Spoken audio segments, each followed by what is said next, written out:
जय गुरुदेव।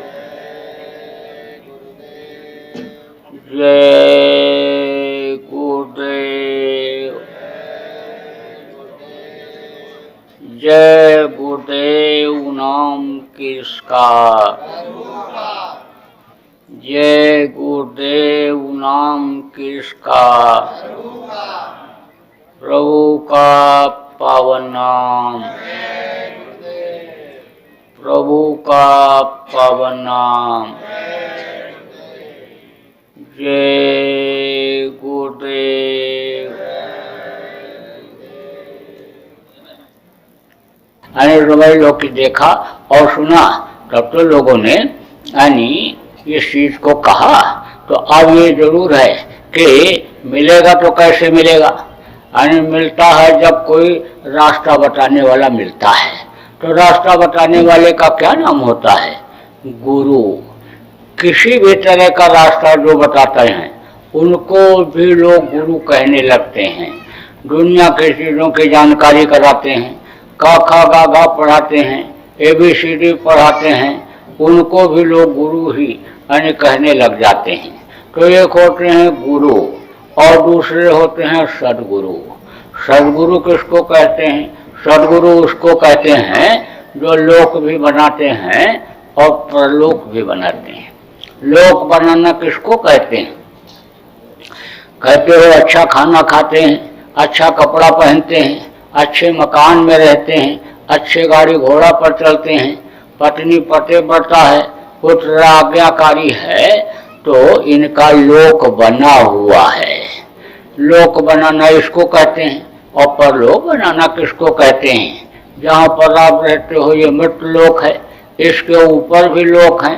सूर्यलोक, चंद्रलोक, स्वर्गलोक, वैकुंठ लोक, ब्रह्मलोक, पार ब्रह्मलोक, काल लोक, महाकाल लोक, सतलोक, अलख लोक, अगम लोक, अनामी लोक, बहुत से लोक हैं। तो जो उन लोकों में भी घुमा दे, वहाँ भी भ्रमण करवा दे, समझ लो कि वो सदगुरु हुआ करता है। हमेशा इस धरती पर रहे। आगा गिरी बदरिया पाप की, बदल गई अंगार, और संत न होते जगत में जल मरता संसार।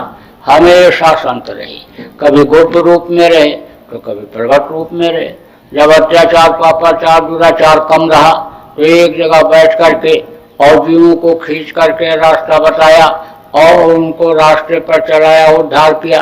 जब ज्यादा पापाचार, अत्याचार बढ़ा, लोगों का खान पान, चाल चलन खराब हुआ, लोग ज्यादा दुखी हुए, तो घूम घूम करके जगह जगह पर जा करके लोगों को बताया, समझाया और रास्ता भी बताया, रास्ते पर चलाया और कितने लोगों को मंजिल तक पहुंचाया। तो हमारे गुरु महाराज, जिनकी ये तस्वीर लगी हुई है, फोटो जिनका लगा हुआ है, ये गुरु महाराज नहीं, जिनका ये फोटो है उनकी बात करता हूँ। फोटो जाने के बाद लोग मूर्तियाँ बनाते हैं, जाने के बाद लोग फोटो लगाते हैं। अब समझ लो कि फोटो या मूर्तियाँ एक यादगार के लिए होती हैं। लोग अगर ये सोच बना लें कि इनको फूल पत्ती चढ़ा देंगे और उनकी आरती कर देंगे, प्रसाद चढ़ा देंगे और इसी से हमारा मुक्ति मोक्ष हो जाएगा, तो ये तो बहुत मुश्किल काम है, बहुत ही कठिन काम है। लेकिन उनके बताए रास्ते पर अगर चलने लग जाएं, उनके आदर्श का पालन करने लग जाएं, जिस तरह से वो रहे, जिस तरह से उन्होंने काम किया, उस तरह अगर काम करने लग जाएं, तब तो अभी काम बन सकता है, लोक भी बन सकता है। और महापुरुषों का समझ लो उपदेश का पालन करने से समझ लो परलोक भी बन सकता है। तो हमारे गुरु महाराज ने बहुत से लोगों को बताया, समझाया और रास्ता दिखा करके जीवों को पार भी किया।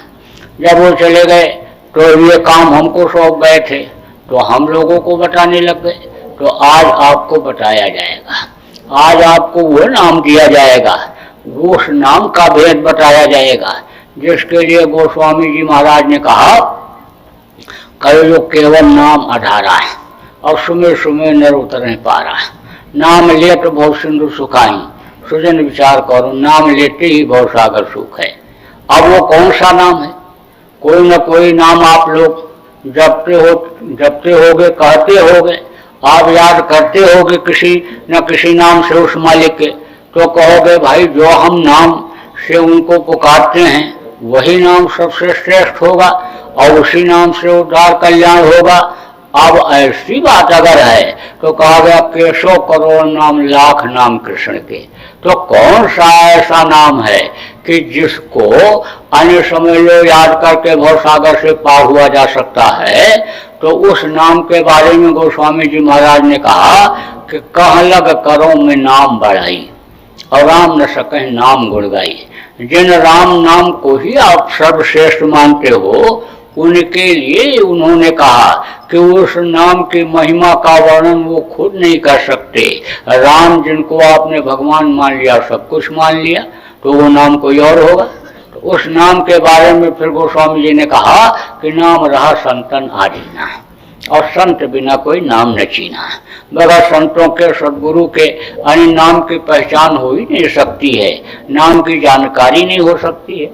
तो अब मैं आपको बताऊंगा कि नाम दो तरह का होता है। एक होता है ध्वन्यात्मक नाम और एक होता है वर्णात्मक नाम। वर्णात्मक नाम को अन्य समझ लो कि मुंह से लिया जाता है और ध्वन्यात्मक नाम से ही सारा संसार बना, अंडपिंड ब्रह्मांड देवी देवता बने, सब अन्य समझ लो कि ध्वन्यात्मक नाम से ही बना है।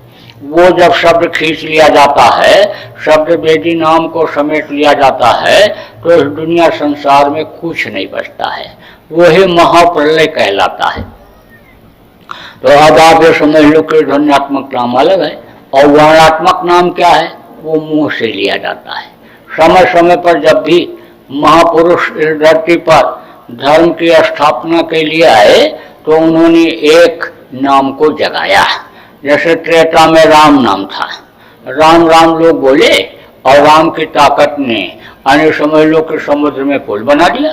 पत्थर पर राम राम लिख करके समुद्र में डाला गया, सारे पत्थर तैरने लगे थे।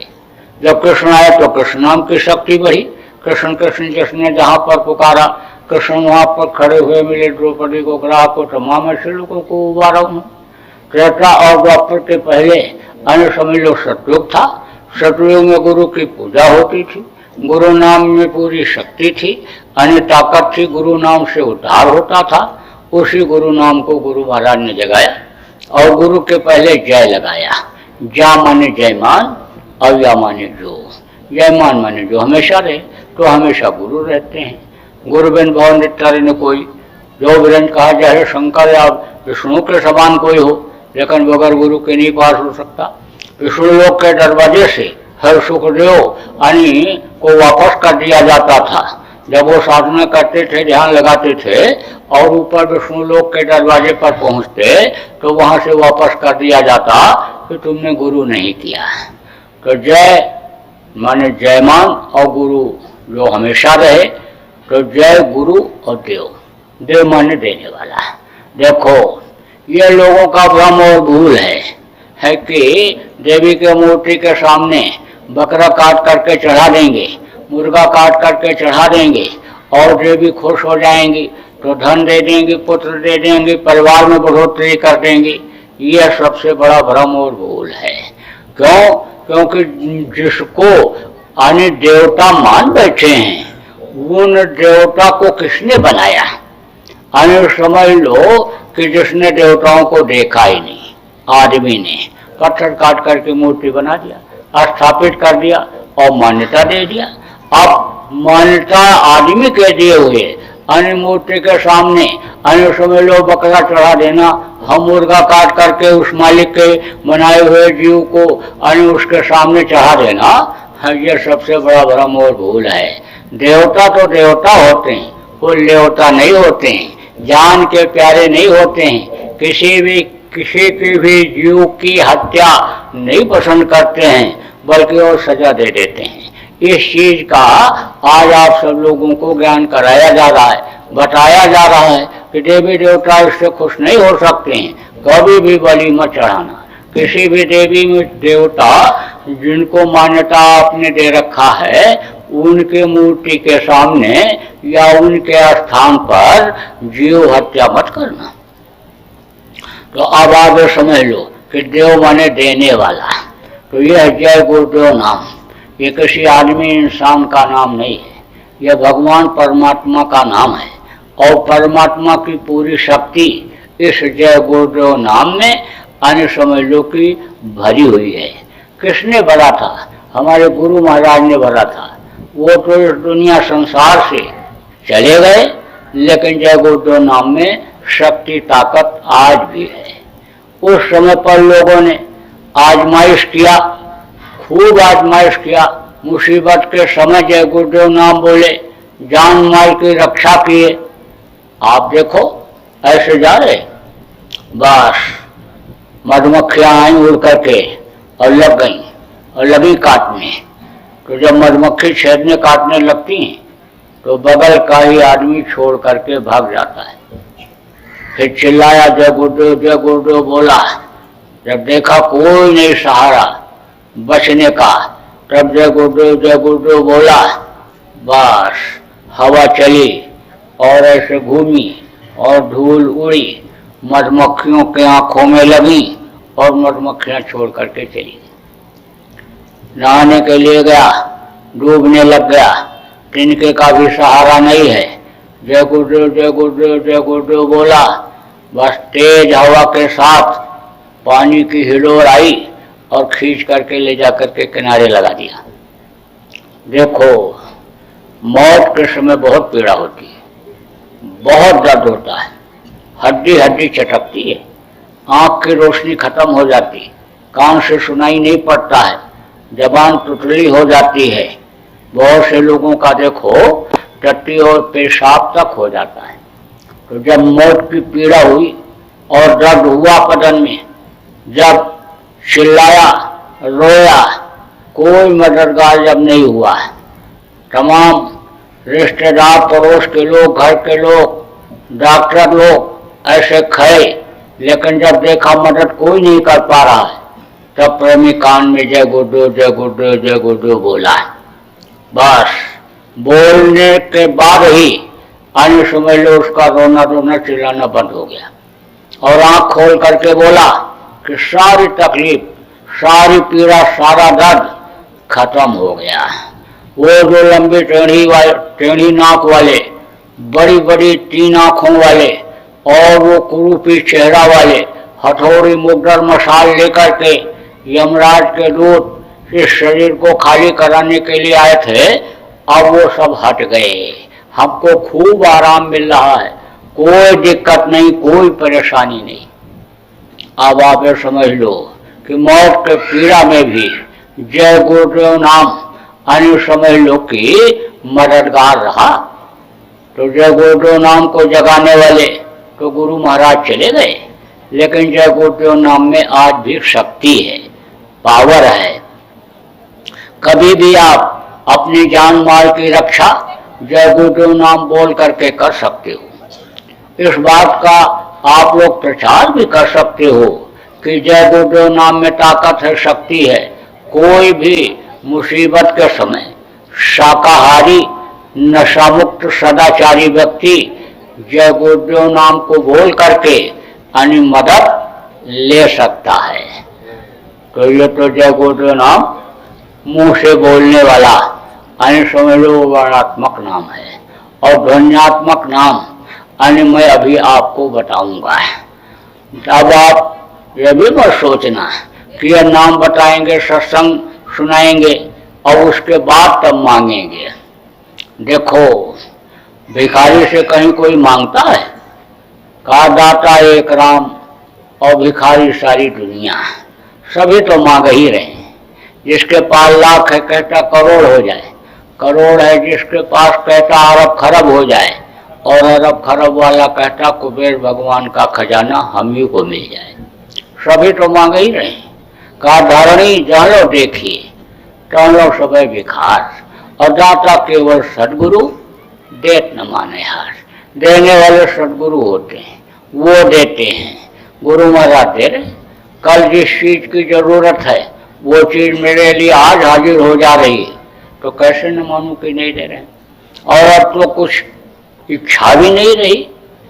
मोटी बात आप ये समझो कि अन्य गुलाम जो होता है गुलाम की अपनी कोई ख्वाहिश इच्छा नहीं होती है। गुलाम को जो उसका मालिक खिलाता है वो खाता है, जो पहनाता है वो पहनता है, जहाँ रखता है वहाँ पर वो रहता है, जो काम करवाता है उस काम को वो करता है। तो जब हम गुरु के गुलाम हो गए तब अब इच्छा किस बात की? कोई बात की इच्छा नहीं रह गई। अब आप ये समझो कि आप यहाँ पर आए हो, आपको मैं देख रहा हूँ, आप मुझे देख रहे हो, तो आपको जब देख रहा हूँ तो आपसे प्रेम हो रहा है। देखने से ही प्रेम होता है एक दूसरे के। तो आप तो ये कहोगे कि भाई हम गोरे चिट्टे हैं, हम सुंदर हैं, सुशील शरीर वाले हैं, हमारे अच्छे कपड़े हैं, हम धनी मानी हैं, गाड़ी घोड़ा वाले हैं, उच्च कुल खानदान के हैं, पढ़े लिखे योग्य हैं, इसलिए इनको हमसे प्रेम हो रहा होगा। तो आप इन चीज़ों को देखते हो, कहते हो धनी मानी से, पढ़े लिखे से हम रिश्तेदारी करेंगे, पैसे वाले से दोस्ती करेंगे, हम बलवान हैं ये यानी इनके साथ करेंगे कि हमारा मदद करेंगे, बचत करेंगे, हमारी जान बचाएंगे, हमारे लड़ाई झगड़े में मददगार होंगे, ये प्रभावशाली हैं। आप तो इन चीज़ों को देखते हो। आप तो एरिया के हिसाब से कि हमारे एरिया के हैं, हमारे प्रांत के हैं, हमारे भाषाभाषी हैं, या हमारे समाज के हैं, कुल खानदान के हैं, आप तो इस चीज़ को देखते हो। और हम तो देखते हैं आपकी आत्माओं को, क्योंकि आत्मा तो सब उसी मालिक की है। ईश्वर अंश जीव अविनाशी, सब के अंदर उसी मालिक की अंश है जीवात्मा, और एक जैसी है, कोई छोटी बड़ी नहीं है, कोई मोटी और कोई ऐसी नहीं है चमकीली या मलिन या काली नीली पीली नहीं है, सबकी जीवात्मा एक जैसी है। अब आप ये समझ लो आपके अंदर जो जीवात्मा है वो भी वैसे ही है। ऊंट के अंदर है, हाथी के अंदर, घोड़े के अंदर, चींटी के अंदर, चींटी से भी छोटे जीव होते हैं, उनके अंदर की भी आत्मा एक जैसी है। इतनी छोटी है कि इन बाहरी आंखों से उसको देखा नहीं जा सकता है। कोई भी आप समझ लो सूक्ष्मदर्शी यंत्र से इस जीवात्मा को देखा नहीं जा सकता है, तो इतनी छोटी है। तो वो तो सब एक जैसी है। और जिसमें यानी ये जीवात्मा बंद की गई वो शरीर सबका एक ही जैसा है। गोरा रंग, काला रंग, अन्य गेहुआ रंग, ये तो रंग बदल जाता है, चेहरा तो बदल जाता है, लेकिन खून एक जैसा है, हड्डी एक जैसी है, मांस एक जैसा है। और ये शरीर को चलाने वाली चीजें जो उसने बनाई वो सब एक जैसी हैं। आसमान, पानी और जमीन और हवा, पानी, आग, ये जो बनाया, समुद्र जो नदी नाले बनाए, पेड़ पौधे, वो सबके उपयोग के लिए हैं। तो उसने तो जो बनाया सब सबके लिए एक जैसा बनाया। इस आत्मा को सुख पहुंचाने के लिए सबके अंदर एक जैसा रास्ता बनाया। तो हम तो उसको देखते हैं और आपकी आत्मा से देख करके उससे आज हमको प्रेम हो रहा है। तो अब अपने लिए तो गुरु महाराज से कुछ नहीं मांगना है, लेकिन जरूरत पड़ेगी तो आप मालिक के बंदे हो, आपके अंदर मालिक की अंश जीवात्मा है, तो जरूरत पड़ेगी तो आपके लिए गुरु महाराज से मांग लूंगा, मालिक से मांग लूंगा, अपने लिए कुछ नहीं मांगना। अब आप कहोगे हमको तो कुछ देना चाहिए, इतनी दूर से आए, मध्य प्रदेश से आए, उज्जैन से, और 41 दिन के काफिले को लेकर के आए, हजारों लोगों को साथ, सैकड़ों गाड़ियों के साथ हमारे यहाँ आए हैं, और ऐसे वेश में हैं कि ऐसे वेश वाले जिनको साधु कहा जाता है, जब आते हैं तो कुछ न कुछ उनको दिया जाता है। यह भारतीय संस्कृति रही है, यह भी भारतीय संस्कृति रही है कि जब दीक्षा मंत्र लिया जाता है तो कुछ न कुछ दक्षिणा में दिया जाता है। तो मौका तो है आज आपके लिए देने के लिए। आप दे दो, लेकिन देना क्या है आपको यह भी समझ लो। आप अपनी बुराइयों को यहीं छोड़ जाओ, बुरे कर्म मत करना। अभी तक जो आपने मांस खाया, मछली खाया, अंडा खाया, शराब पिया, ताड़ी अफीम का सेवन किया, दूसरी औरत के साथ बुरा कर्म किया, अब मत करना। देखो, मांस मनुष्य का भोजन नहीं है। मनुष्य का भोजन जड़ वस्तु है। जड़ किसको कहते हैं? जो एक जगह से दूसरी जगह आ जा न सके। धान, गेहूं, चना, ज्वार, बाजरा, ये सब जड़ है। मनुष्य के लिए ये चीजें बनाई, चेतन के लिए चेतन चीजें कुछ बनाई, जैसे कुत्ता है, बिल्ली है, शेर है, इनके लिए वो आहार बना दिया। जैसे जंगली जानवर हैं छोटे, वो सब, वो उनका भोजन बना दिया। मांस उनका आहार है। उनके दांत देखो, उनके नुकीले होते हैं, और उनकी जो आंखें होती हैं वो गोल होती हैं। मनुष्य की आंखें जो होती हैं वो मतलब गोल नहीं होती हैं, कुछ न कुछ उसमें त्रिकोणापन रहता है। वो जो जानवर होते हैं वो चाट करके पानी पीते हैं, मनुष्य खींच करके पानी पीता है। देखो, जो जानवर भी खींच करके पानी पीने वाले हैं वो मांस नहीं खाते हैं।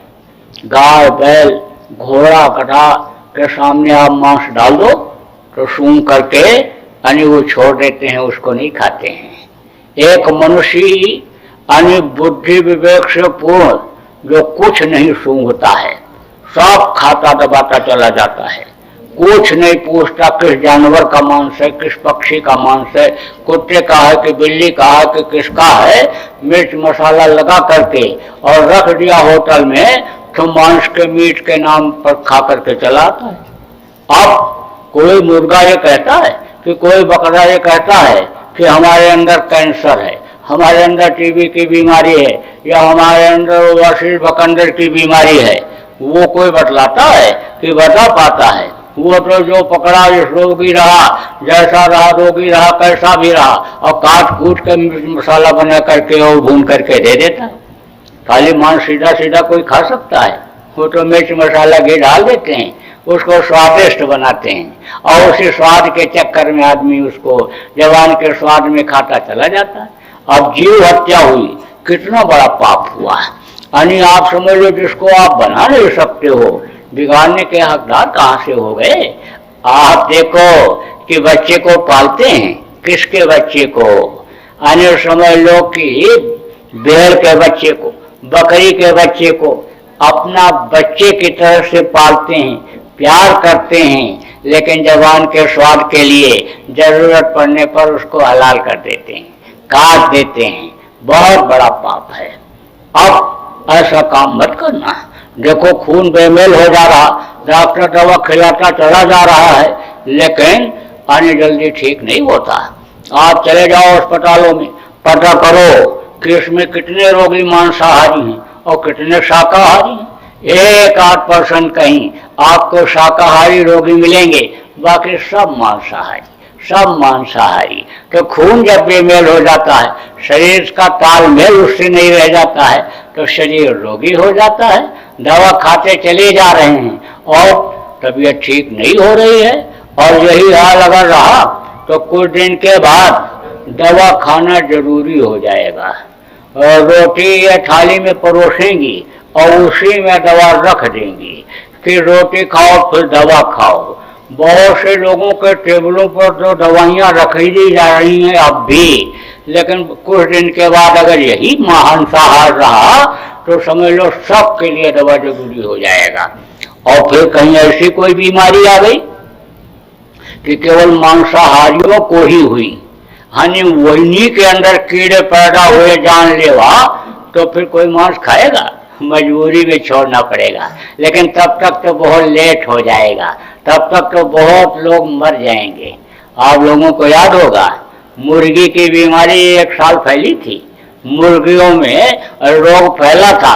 उस वक्त पर किसी से भी कहते आप कि मुर्गी खाओगे, चलो बहुत बढ़िया हम खिलाते हैं आपको, और जिसका जिससे कहते थे वही कहता था तोबा तोबा तोबा करो, राम राम बोलो, मुर्गी नहीं खाना है, होटल में खाने ही नहीं जाना है। तो अब आप ये समझो, ये आप सोचो कि ये सब आप लोगों को सोचने और समझने का अवसर मिला है, उस मालिक ने ये अवसर दिया है, आज आपको यहाँ भेजा है कि सुनो और समझो और जानो। अगर आपने विचार नहीं किया और आपने अपना खान पान सही नहीं किया तो ये समझ लो कि मालिक के दरबार में देर है लेकिन अंधेर नहीं है, सजदा भोगने के लिए फिर तो तैयार ही रहना पड़ेगा। आपको ये समझाया जा रहा है, बताया जा रहा है, अगर आपने ध्यान नहीं दिया और वहां जब आप पेश हुए, शरीर आपका छूटा और यमराज के सामने अगर आप पेश हुए और वहां पर आपने अगर इनकार किया तो वो इसी तरह से इसे दिखा देगा, ऐसे ही फोटो लगा रहेगा, लोग बैठे हुए रहेंगे और इसी आवाज में वो सुनवा देगा कि देखो उन्होंने तुमको समझाया था, बताया था, लेकिन तुम नहीं माने। तो आपसे ये प्रार्थना है, विनती है, निवेदन है कि चलो ठीक है, चेत जाओ, सुबह का भूला शाम को घर अगर वापस आ जाए तो भूला नहीं कहलाता है। अभी तक जो गलती हुई सो तो हुई, अब गलती मत करना, अब मांस मत खाना। देखो, जो मारता है, काटता है, लाता है, मांस को पकाता है, खाता है, खिलाता है, सबको बराबर पाप लगता है और पाप का बहुत बड़ा बोझा होता है। कहा न काह न अवला कह सके, काह न सिंधु समाये, काह न पावल दे सके, काल काहे न खाए, काल काहे न खाए। तो कहा पुत्र न अवला कर सके, जो अवला है उसके बच्चा नहीं पैदा हो सकता है, पति नहीं है तो कहाँ बच्चा पैदा हो। पुत्र न अवला पर कर सके, पाप न सिंधु समाये, सिंधु माने होता है समुद्र।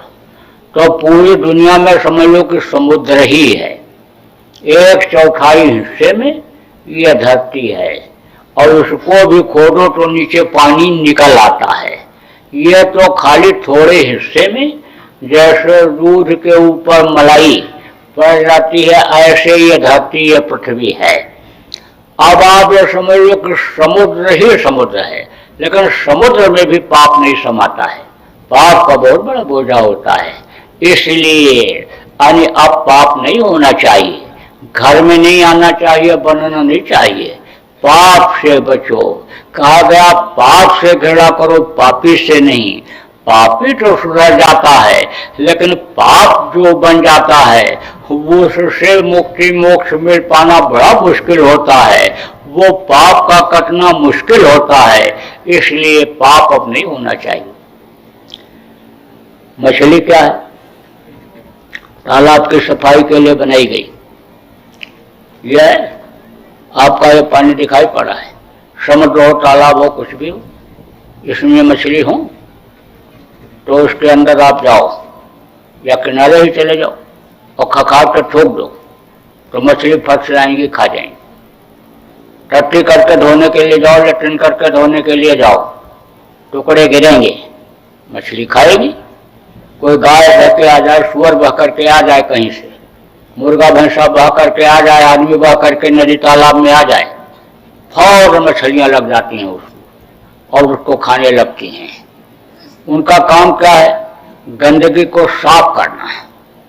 गंदगी नहीं रहनी चाहिए पानी में। जहाँ मछली रहती हैं वहाँ पर गंदगी नहीं रहती है। देखो, कहते हैं रमता जोगी बहता पानी। जो साधु चलते रहते हैं, एक जगह रुकते नहीं, उनके अंदर दोष नहीं आता है। और पानी जो बहता रहता है, चलता रहता है, उसमें गंदगी नहीं आती है। लेकिन कुआं का पानी तो बहता नहीं है, कुआं तो एक ही जगह पर रहता है।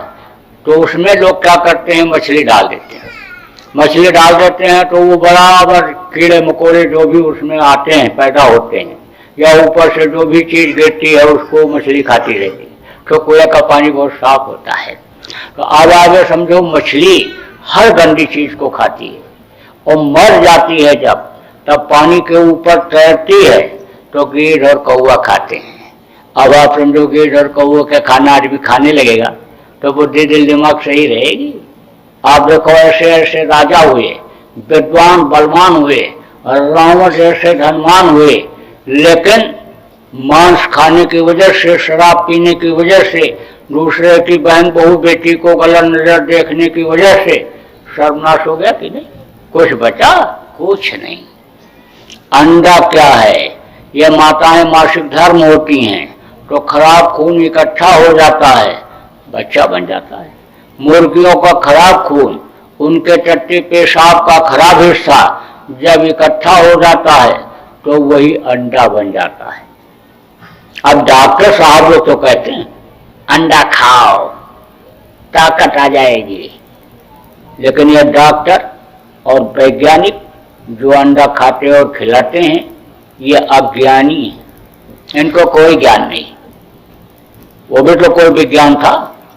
जब हनुमान जी संजीवनी बूटी लेने के लिए गए थे तो कोई हेलीकॉप्टर या हवाई जहाज पर बैठकर गए थे? उड़ करके गए थे, पूरा पहाड़ उठा करके ले आए थे। अब ये वैज्ञानिक तो कहते हैं हवा में उड़ने लग गए, हवाई जहाज बना लिया, हेलीकॉप्टर बना लिया, लेकिन कोई हेलीकॉप्टर हवाई जहाज ऐसा बना कि जो पहाड़ उठा करके ले आए? तो कितना भी डॉक्टर तर तर करता रहे, ना तो अंडा खाना न बच्चों को खिलाना। और देखो शराब मत पीना। शराब में भाई 1000 बुराई है। जो शराब पीता, झूठ बोलता, बेईमानी करता, चोरी चकारी करता। देखो अपराध ज्यादातर इसी वजह से होते हैं, शराब की वजह से। शराब अगर देश में बंद कर दिया जाए तो भ्रष्टाचार और अपराध अभी 50% कम हो जाएगा। राजस्थान के लोग सब जगह मिलते हैं, जहां जहां मैं गया वहीं मिले, विदेशों में गया वहां भी मिले। तो एक आदमी से हमने कहा भाई राजस्थान के लोग आपके सब जगह मिलते हैं? तब उसने कहा कि जहां न जाए बैलगाड़ी वहां जाए मारवाड़ी। तो राजस्थान के ऑफिस में कुछ लोग हो गए तो कहावत सुना देते हैं राजस्थान की, वहां तो कहते हैं ना कि भांग मांगे भूंगड़ा और गांजा मांगे घी और दारू मांगे खूसड़ा और इतनी चावल रोटी। तो देखो अब ऐसा काम मत करना। आज से शराब मत पीना। आपसे ये प्रार्थना है, आपसे ये विनती है कि आप शराब पीना बंद कर दो। अगर आप संकल्प बना लोगे तो छूट जाएगा। संकल्प में बड़ी शक्ति होती है। शराब मत पीना और दूसरी औरत के साथ बुरा कर्म मत करना। और देखो बरकत अगर चाहते हो यानी थोड़ा कमाओ और ज्यादा फायदा उठाओ तो मेहनत और ईमानदारी की कमाई करना, उससे बरकत आपकी बढ़ जाएगी। क्योंकि मार करके लाओगे तो कोई मार कर ले जाएगा, छीन करके लाओगे तो छीन कर ले जाएगा, दिल दुखा करके लाओगे तो दिल दुखा करके हनी कोई ले जाएगा। कैसे ले जाता है? हनी नहीं कुछ होता, कोई माथा काटता नहीं है तो बीमारी कोई आ गई तो बस अब डॉक्टर के यहाँ जाओ, पैसा भी ले लेगा और पेट भी फाड़ देगा। अब एक बार ऑपरेशन हो गया तो कोई गारंटी है कि ठीक हो गए? दोबारा फिर कराओ। अब दोबारा जाओगे तो डॉक्टर फिर दोबारा ऑपरेशन बताएगा। एक आदमी ऑपरेशन कराते कराते थक गया, 3-4 ऑपरेशन जब उसका हो गया तब कहा डॉक्टर साहब अब आप टांका मत लगाओ, अब इसमें आप चैन लगा दो और जब दोबारा आओ बस खाली चैन खींच के ऑपरेशन कर दिया करो, काटना पीटना न पड़े। इतना थक गया वो, यानी टाका लगवाते कटवाते कटवाते। बोलो जय गुरुदेव।